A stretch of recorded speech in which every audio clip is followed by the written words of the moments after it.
Hello everyone. स्वागत है आप सभी का एक नए सेशन में। ये हमारे बोर्ड सीरीज़ का सेकंड पार्ट होने वाला है। अगर आपने फर्स्ट पार्ट जाके नहीं देखा, वो आपके लिए आप जाकर उसे देख सकते हो।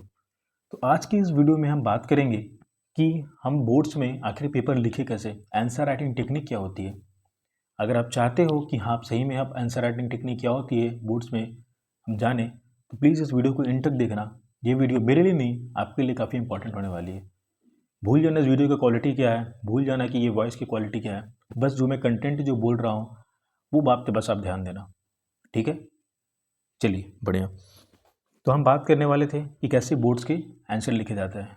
आप लोगों ने, बहुत सारे लोगों ने टॉपर्स के आंसर शीट को एनालिसिस ज़रूर किया होगा कि टॉपर्स कैसे लिखते हैं। मेजरली बहुत सारे जो सैम्पल पेपर्स होते हैं हमारे पास, बुक्स होते हैं, उसके बीच में सैम्पल पेपर बड़े आंसर शीट दिए हुए रहते हैं उनके, हमारे टॉपर्स के।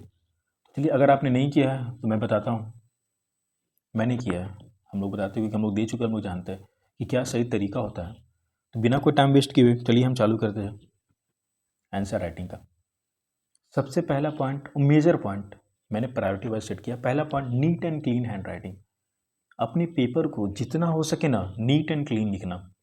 कहने का मतलब ये नहीं कि स्टार्टिंग से घसड़ना स्टार्ट कर देना कि कुछ पता ही नहीं चल रहा हो। अपने राइटिंग को नीट एंड क्लीन रखना, यानी कि जब भी आप आंसर लिख रहे हो तो उसमें मेक श्योर करना कि सारे वर्ड सही से दिखे।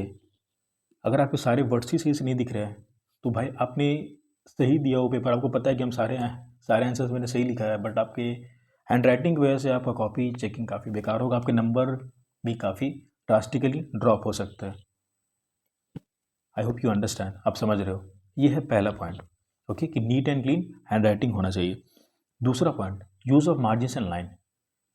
पेपर बस, यानी कि बोर्ड्स पेपर बस दे के आ जाना है, कैसे उसको प्रेजेंट करते काफ़ी मैटर करता है। तो uses of margins and lines are very important in this. क्या करना, जब भी आप लिख रहे हो तो मेक श्योर करना लेफ्ट एंड राइट से मार्जिन छूटे हुए रहे। ये पेपर है, इधर लेफ्ट इधर राइट में मार्जिन छूटे हुए रहे, बीच में आप लिख रहे हो, ठीक है ना। जब भी आंसर खत्म हो रहे हो, आंसर खत्म के बाद एक लाइन दे दे रहे हो आप, ठीक है। या फिर लाइन, अगर स्टार्टिंग में आपको लाइन देने का समय नहीं है तो आप क्या कर सकते हो, बस 2 लाइन छोड़ के फिर 2 या 3 लाइन छोड़ के नेक्स्ट आंसर की आप स्टार्ट करोगे। ऐसे नहीं कि बस एक आंसर खत्म हुआ, दूसरा एक ही लाइन छोड़ के वहाँ से स्टार्ट कर दी नेक्स्ट क्वेश्चन हम लोग। ऐसा नहीं करना है, गैप छोड़ देना। अगर बाद में लास्ट में अगर टाइम मिलते हो तो उसको स्केल से वहाँ पे बीच में लाइन दे देना है, मार्जिन दे देना है। ये हमारा सेकंड पार्ट, समझ रहे हो। थर्ड पार्ट हमारा आता है, ये काफ़ी इंपॉर्टेंट पार्ट है। बोर्ड्स में जब क्वेश्चन आते हैं ना, कुछ लॉन्ग आंसर होते हैं, कुछ शॉर्ट आंसर्स होते हैं। तो चलिए पहले बात करते हैं लॉन्ग आंसर्स की। लॉन्ग आंसर्स में आपको क्या करना है, जो लॉन्ग आंसर, जब लॉन्ग क्वेश्चन के आंसर्स आप दे रहे हो तो कोशिश कीजिएगा कि वो जो बड़े बड़े नंबर्स के आंसर होते हैं उसको आप पैसेज में ब्रेक करें। जितने भी लॉन्ग क्वेश्चन आंसर्स होते हैं ना, उसमें क्या करना है कि आपको हर एक जो भी क्वेश्चन का जो आंसर दे रहे हो लॉन्ग फॉर्मेट में, उसको स्टेप बाय स्टेप में लिखना है। Break it into step by step. उससे क्या होगा, एक फ्लो मेंटेन होगा, ठीक है ना। और पेपर जब कॉपी चेक कर रहे हो उनको बस हाईलाइटेड पॉइंट दिखेंगे, ओके। आपको क्या करना है, लॉन्ग आंसर स्टार्ट करो, थोड़ा सा पैराग्राफ, उसके बाद कोशिश करना कि स्टेप बाय स्टेप में बांटो। इससे आपका थोड़ा पेजेस भी फिल होंगे और आप अपने कंटेंट को अच्छे से दिखा भी पाओगे कि आप क्या कहना चाह रहे हो। चौथा बात, for short answer question. Short answer question में क्या करना है कि आप जब भी आंसर लिख रहे हो ना तो आपको पैसेज बाय पैसेज बांट देना है। इतना लिखे, अगर कंटेंट उसमें 1 से 2 पेज भी जाता है, इतना लिखे, उसके बाद फिर गैप दिए, फिर सेकंड पैरा स्टार्ट किए, फिर थर्ड पैरा स्टार्ट किए। ऐसे क्या होगा ना, पेपर चेक करने वाले को भी लगेगा ना कि भाई क्या लिखा है। पेपर प्रेजेंटेशन आपको उसको चेक करने में कॉपी मजा आएगा, समझ रहे हो ना। और पांचवा सबसे इंपॉर्टेंट पॉइंट हमारी ये है कि जो भी आपको हाईलाइटेड पॉइंट लगे ना, की पॉइंट्स जो होते हैं हमारे, उसको अंडरलाइन कर दीजिए। क्योंकि कॉपी जब चेक होती है ना तो काफ़ी जल्दी जल्दी कॉपी चेक होती है, वहाँ पे एक एक कॉपी चेक करने के पैसे मिलते हैं। तो वो क्या होता है ना कि टीचर को जल्दी जल्दी कॉपी चेक करना रहता है, आप पैसे कमाने के लिए ऑब्वियस। तो आप क्या करेगा, की पॉइंट को मार्क करते जाइएगा, ताकि जब भी चेकर चेक करे कॉपी, देखिए हाँ ये पॉइंट, इसको ये की पॉइंट मिल गया, ये की पॉइंट मिल गया, ये ठीक है, ये ठीक है। फिर ताकि वो अपने आपके आंसर्स को अच्छे से इवेल्युएट कर पाए और आपके अच्छे मार्क्स मिलेंगे। तो बस यही बस 5 पॉइंट है। अगर मैं इसको समराइज कर देता हूँ, first point is neat and clean hand writing. अपने पेपर को neat and clean hand writing में लिखो।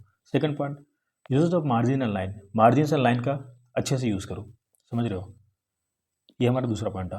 अब आते तीसरे पॉइंट पर, लॉन्ग आंसर फॉर्मेट को स्टेप बाय स्टेप में बांटो या पॉइंट्स बाय पॉइंट्स में आपको ब्रेक करना है, वीवीआई पॉइंट्स में, वेरी इंपॉर्टेंट पॉइंट्स में।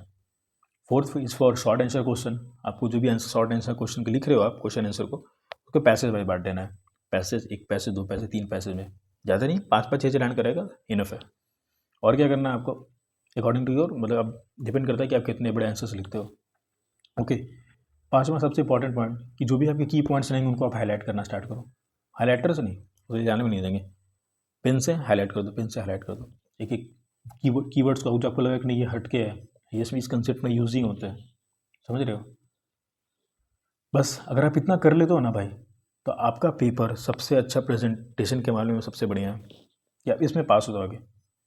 पेपर चेकर को तकलीफ नहीं होगी आपकी कॉपी चेक करने के लिए, और कहीं ना कहीं इसका इम्पैक्ट, इसका गुड इम्पैक्ट आपको अपने मार्क्स पे भी दिखेगा। सो आज के सेशन को यहीं विराम देते हैं। तब तक के लिए धन्यवाद।